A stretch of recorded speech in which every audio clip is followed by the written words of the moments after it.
didn't get any footage of us getting ready for church this morning, but if I would have, this is similar footage to what it would look like, so I'll just show you this. I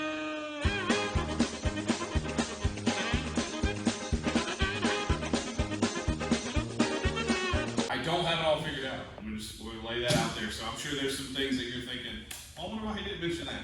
I'm still learning this. In fact, I texted Marvin as I was studying yesterday afternoon, and I was looking at a verse, and I was like, man, I totally misunderstood that verse every time I've read this verse. And I was telling him, I was like, man, I'm just really challenged. That God is telling you, look at the star, and this is how your decision is going to be. No. Let God. Oh, God, perfect. No. There you go, John. There you go. Oh! All right, we just got done with church and finishing up eating, but so this is our church building right here. And then if you turn around, there's this big expanse of land right across that little dirt road right there. And that originally was going to be our land, and we had big dreams to build a house over there, and it's a really long drawn out story. Basically what happened is that Keith and I had this dream to like start a homestead, right? I had started following a whole lot of large family mamas on social media at the time. I started to equate in my head somehow that in order to live holy, I needed to have a homestead. Get the chickens, get the cows, do all the things, live off the land. So we had actually started paying monthly on this land back here. And we had every intention of building a house or putting a mobile home and then building a house to make our own homestead. And God closed the door. And I look back and I was pretty distraught at the time, because this was something that we had dreamed about for a couple of years now. And God shut the door. And when God shuts the door, it's painful, honestly. But in hindsight, like when you go into the future a little bit and look back, you realize how good he was. Because honestly, guys, I don't like being outside, okay? I don't like animals. I barely even like the cat that I have, okay? So I'm not homestead material. God has not naturally given me the desire or the gifting to be a homesteaded mama. And I have finally come to that realization. But imagine if we had bought this big land, had started a homestead because I thought that that was the epitome of holiness, and then I end up living this life that I didn't like at all, but God knew better. And guess what?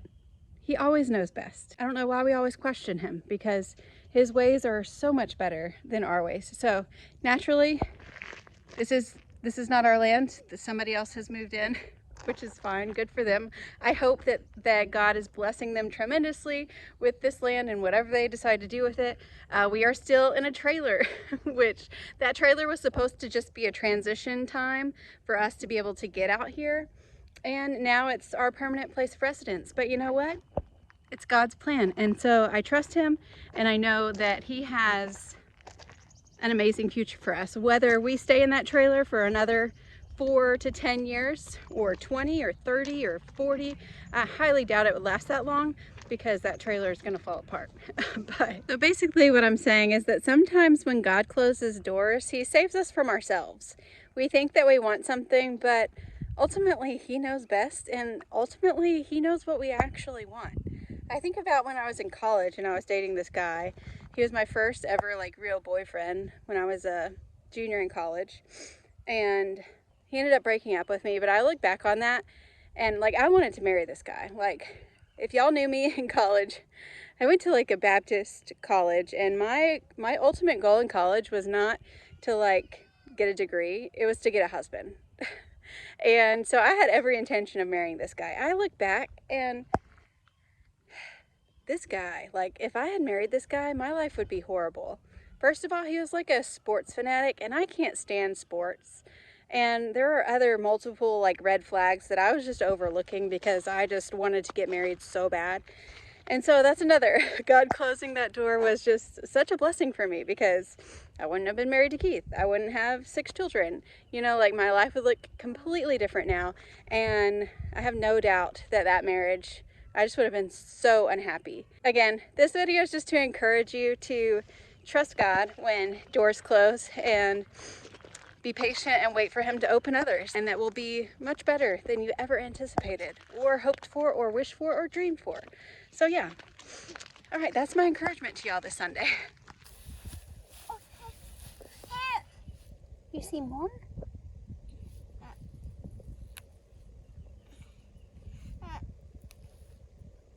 Good job.